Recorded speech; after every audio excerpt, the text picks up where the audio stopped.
I've learnt to adjust to the person I am now. And I do have fond memories of before I got sick. I just try not to think about it too much because otherwise it kind of hurts, you know? Like, there's always that feeling of what would have been if I never got sick.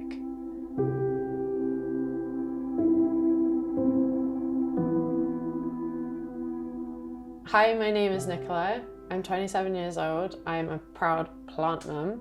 I live with fibromyalgia, HEDS, FND, PCOS, GORD, and POTS.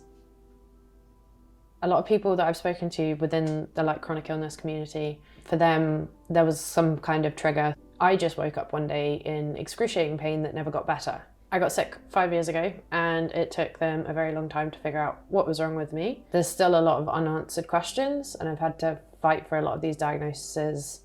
The nasty trio is the fibromyalgia, HEDS and FND because they all bounce off of each other.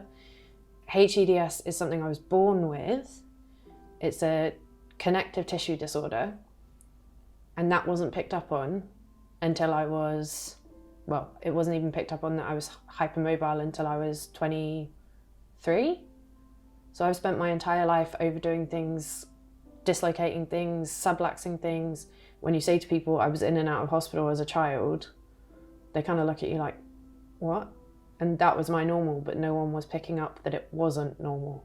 You see the person you were before you got sick and you see the person you are now and you're like, I should have seen all the signs. But it's also, it's kind of like a grieving process. It sounds really bad, but I don't like thinking about the person I was before I got sick because I was a very different person. I had a very different lifestyle and I could do so much more than I can do now. I have good and bad days and then I kind of have what I would call an average day. I maybe get 2 or 3 good days a month. The majority are average days where I'm in a lot of pain, but I'm also used to being in a lot of pain. So it's kind of putting it in a box. I'm grateful for the fact that I work from home because it makes it easier to go, you're going to stay in a box today. Like if I don't feel like I'm up to getting dressed, I don't need to. Like that's the beauty of working from home and that's the huge understanding that my work have taken with me because I'm still showing up to work, but in the way that I can. I use a walking stick. I'm so proud of my walking sticks. Like I have a little collection of them and they're from a disabled creator and they've made a huge difference in the confidence to having a mobility aid. But because people can't see the problem, I've had a lot of stigma around the walking stick. People tend to look at me and go, but you don't look sick. And I hate that phrase so much because what does sick look like? Just because I don't look battered and bruised, my internal systems feel battered and bruised. My bad days are bad.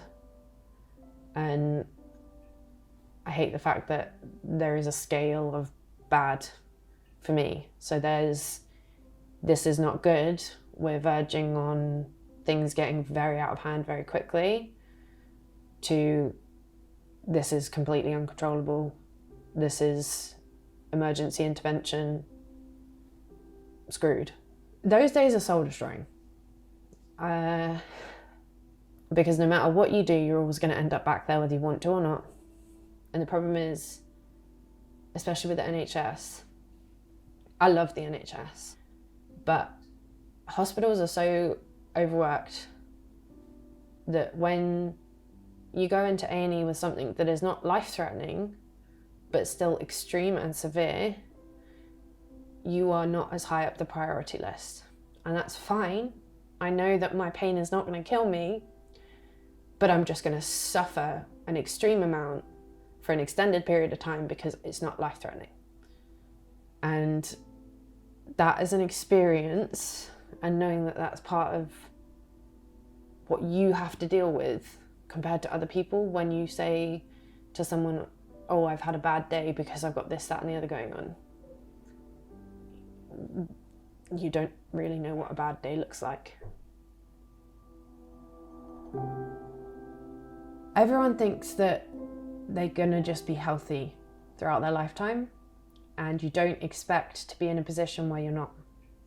Don't give up on fighting for the diagnosis.